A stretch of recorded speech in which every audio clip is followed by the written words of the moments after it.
Go live, guys. You're on. Mr. Sinclair. Mr. Capel. And the champ. How's it going, champ? Good. Right Good. on. Right on. All Ready right. for this one? Yes. All right. Ready. All right. Gonna lay some good info on us? Yes. All right. All right. You heard it here first, folks. We got the experts going tonight. So we're gonna talk about something no one's ever talked about. I think. No, I know. The big thing, I'm gonna get right to it here.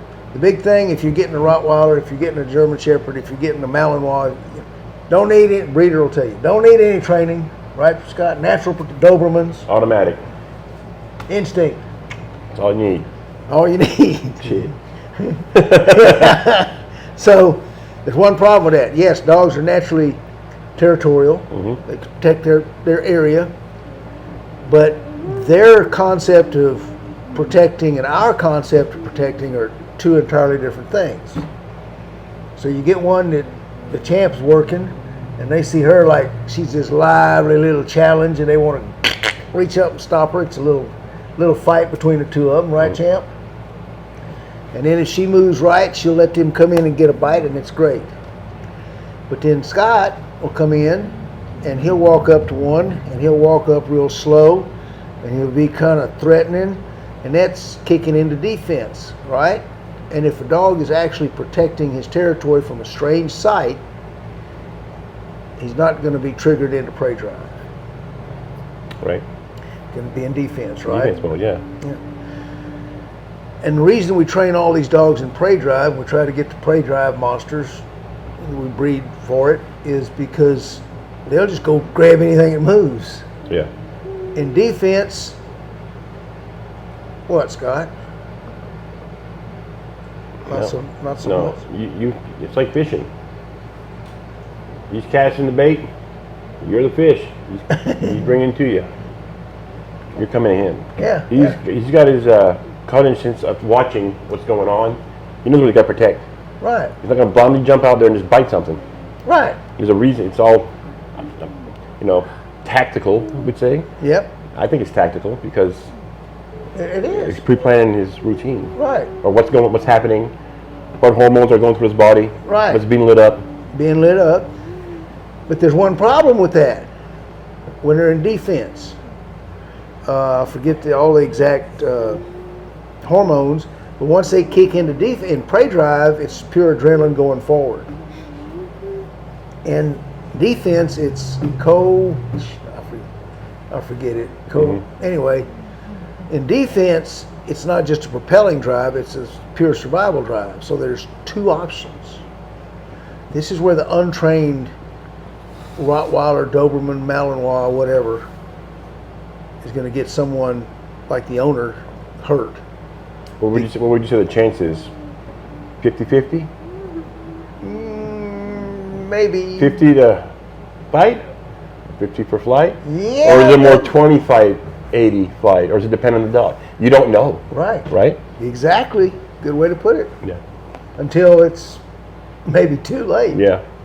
So, remember, in the dog world, when we talk about protecting the territory, even a greater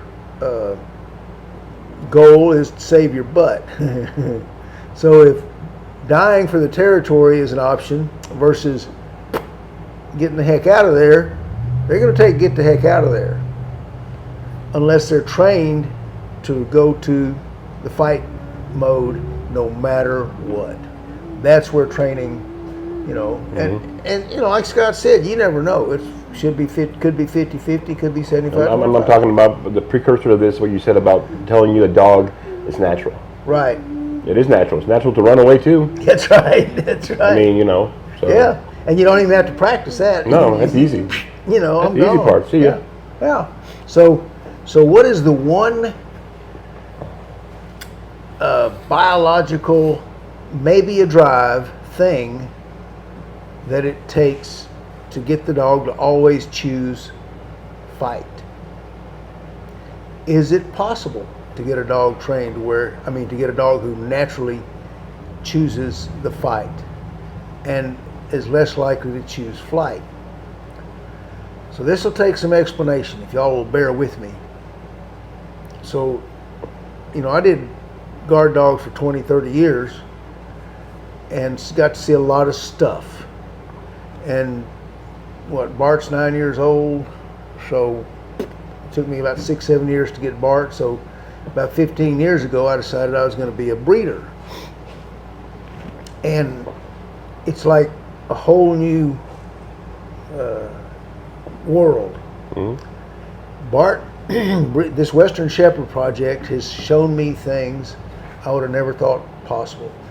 How much stronger genetics are than we sometimes think. Best example I've got, if there's any Western Shepherd owners out there, if you can chime in, and if you don't think so with your dog, let us know, and if you do, let us know. There are certain genetic characteristics that dogs have that it doesn't make any sense on paper. One example is a strong fondness for children. Our Western Shepherds, Scott's nodding, Carol Ann's over there nodding. Mm-hmm. Is that right, Minas? You and McCoy buddies? Is he your best buddy? Yes. Yes. That's her Western Shepherd. And I, capital letters, her Western Shepherd. And it seems Bart has been that way from the day he was born. He can have 2 or 3 grown-up people at the store oohing and ahhing over him. Maybe at the feed store, they're always giving him little peanut butter milk bones and such. And if a child walks in with their parents, he will leave those treats and go rub up against that child. And any exception with McCoy? Same thing. Same thing. Yeah, he doesn't. He's just, it's different. Yeah. You look at him like, you come up there and just, right to the kids, right up to them. Yeah. Like nothing. Yeah. So, what does that got to do with fight or flight? There are genetic tendencies, let's call them. I said a drive, the clinical definition of a drive, the abbreviated definition, because I only go by the scientific definitions of everything, okay? And a drive is any species-preserving involuntary response to a specific stimulus, right? So it's about saving your butt, and in other words, the dogs don't think about it. When they see a grizzly bear coming towards them, the hair stands up on their back. They drool to get their weapons lubricated, right? When they see a rabbit, their ears go up and they want to chase it. They don't think about it, they just do it. Now, what I'm going to talk about is what I will call pack responsibility. Pack responsibility seems to me to be a genetic quality that I've seen in a lot of dogs over the years. Lots of dogs. I can't say I've seen a way to track it until the Western Shepherd Project. And what pack responsibility does, it used to be called territoriality. Dogs naturally protect their territory. Yeah, they naturally go woof, woof, woof if a stranger comes in at night. But if the stranger jumps up and hollers, boo, will they choose flight in that sudden startling moment or fight? So what I've noticed with pack responsibility is that the dogs automatically, even though they feel threatened, go to the fight mode, not to the flight mode. And I've seen it genetically transferred through at least 3 generations of Western Shepherds, with stories people have told me about their dogs. Yep. My favorite is we had one gentleman whose father-in-law lived down the street, and he'd come in and out of the house all the time, and he fixed stuff up. A real close family, and he went over there one afternoon to fix, I think it was her washer, the wife's washer, and the husband was at work, and the wife was picking the kids up at school, and they had a 10-month-old female Western Shepherd. He walks into their house. He's watched her grow up. He fortunately had his cell phone, because this 10-month-old female shepherd, as soon as he stepped in the house, she come running into the room and cornered him and wouldn't let him take a step. It was her territory, yes, but it was her pack's territory. We had another instance with a dog that was 1 year old and zero training of any kind. This was one of our third generation Western Shepherd pups. There was a lot of remodeling, construction going on in these people's neighborhood, and the lady was in the back room doing something. Her dog, she had two of them. She got a female, liked it so much she got this male. And she was in the back with, I think there was a maid, they were ironing, and the dog started barking, and she hollered at the dogs to shut up, and the female quieted down, but the male kept barking, she thought, from the sounds of their barks. And he kept barking, and finally she decided she's going to go to the front and shut him up. She goes to the front, and they're both standing in their now wide open doorway, and they're just growling. And she walks over, and first she looks down and she sees some blood droplets. Then she steps out on her front porch and looks, and there, people, like I said, on either side of her were doing reconstruction, remodeling.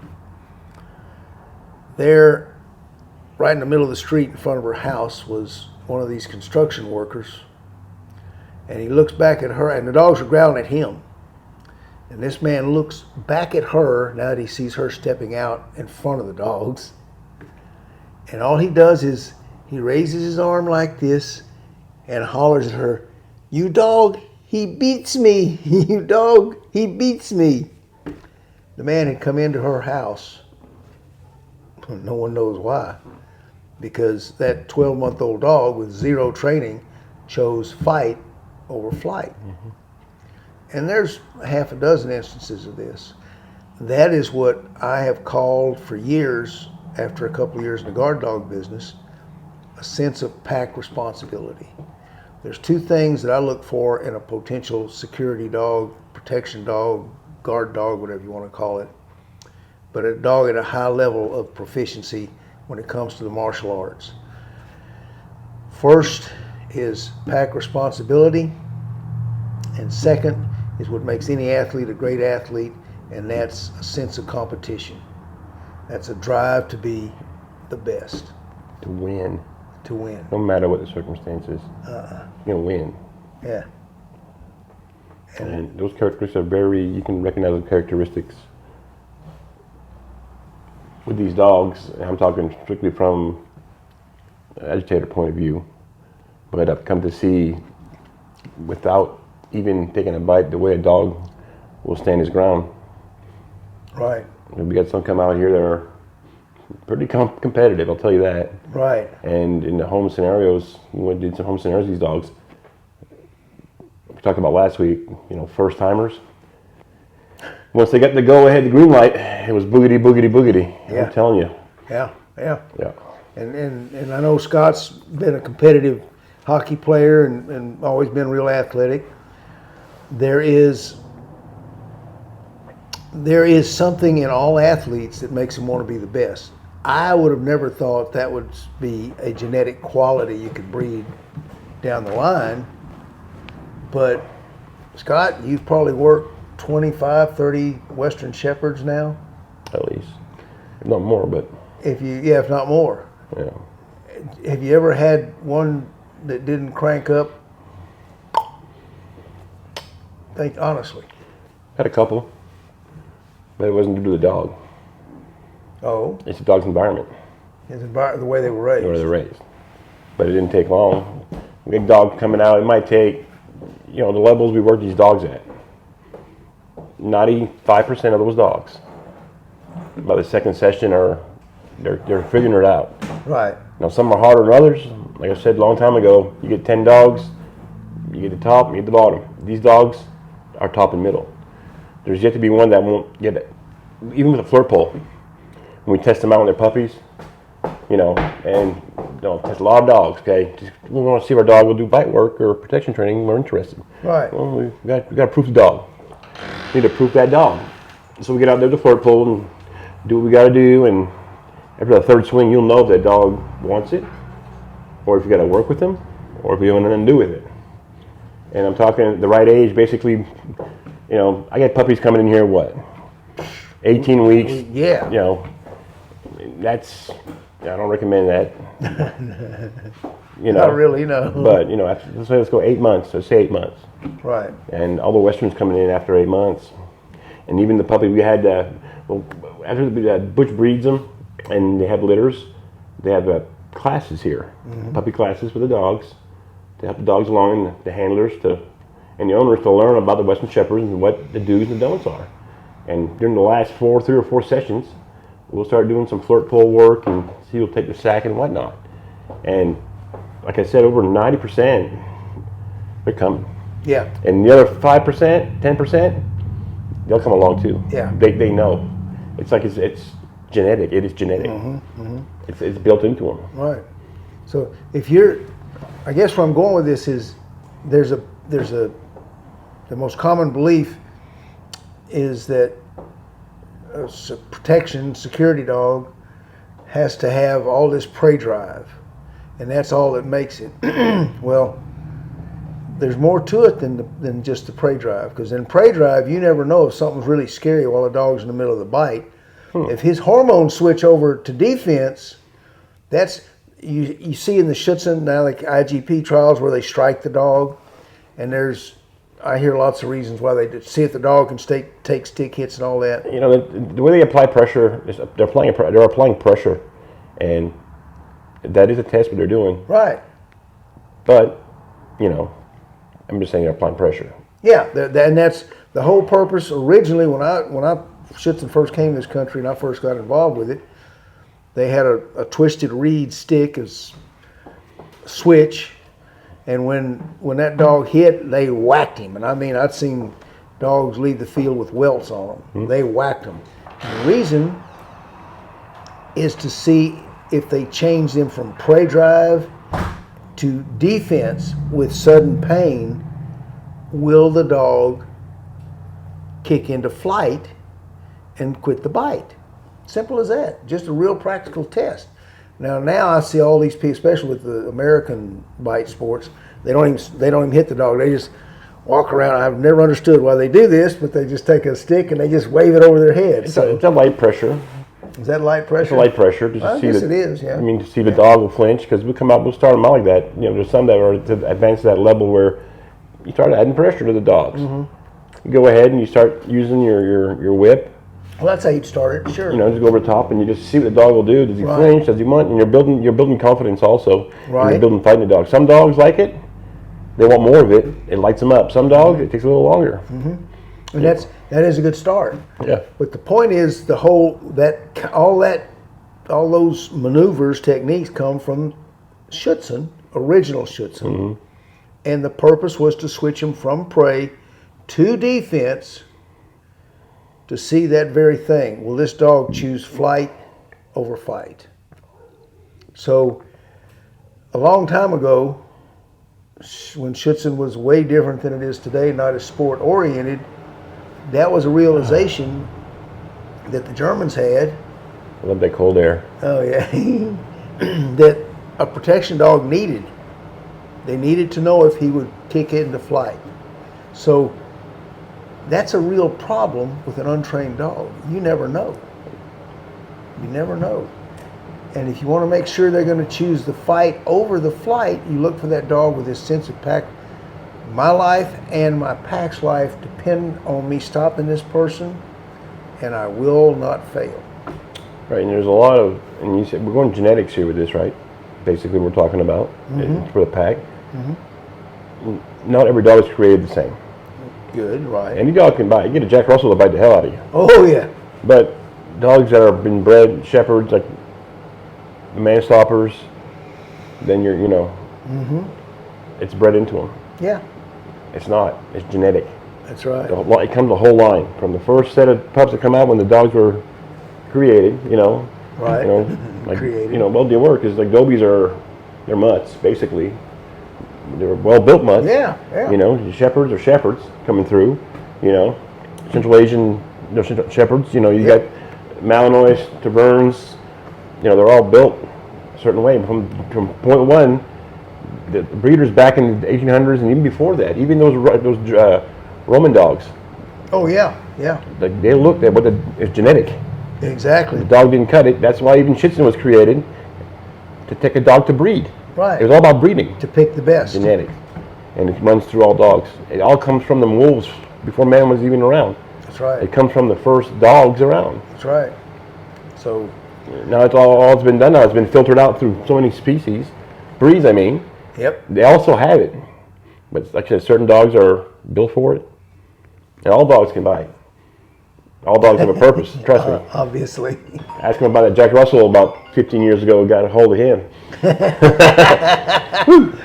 But anyway, you know, I'm just trying to push it more genetically. And if you go back, I think about 7 months ago, we had a series out there, and it's still out there on YouTube with Pavlov, the genetics of dogs. We started basically from square one with all the stimulus and everything else because it was with it, the reactions into defense and to the prey drive. So that's all out there if you want to check that out too. Yeah. And I think we'll do next week. We're going to move away from some of these guard dogs. Had an interesting question about how they prove a dog's intelligence, and if border collies are really smarter than hound dogs. There's a whole debate out there on the world's the smartest breeds. Yeah. Yeah. And we'll talk about it, but to me, they're all pretty smart. I mean, a lot of people don't give dog its day or dog its credit, you know, because Right. if you just sit back and watch your dog or watch dogs, you'll actually understand there's a whole pecking order, there's a whole system, there's a whole different way of communication. It's all there. Yeah. It's all there. Yep. You just gotta open your eyes and look at it. But we have some that the scientists tell us are smarter than others by breed. Mm-hmm. Not by the way they're raised, not by who raises them, but by the breed. You can consistently say that a bulldog is stubborn and stupid. You can always say that a basset hound, duh. I've owned basset hounds. I won't comment past that. Yeah. Nothing against basset hounds. I just Yeah. No. So it's just correct. So how do we figure out the intelligence of dogs? How the tests worked out over the years? How accurate are the tests? And when you see all this, you can figure out how smart is your dog. We'll have it all for you next week. But until then, You know what they say? let's say It's all about the dogs. it's all about the dogs. Good night. See you, folks.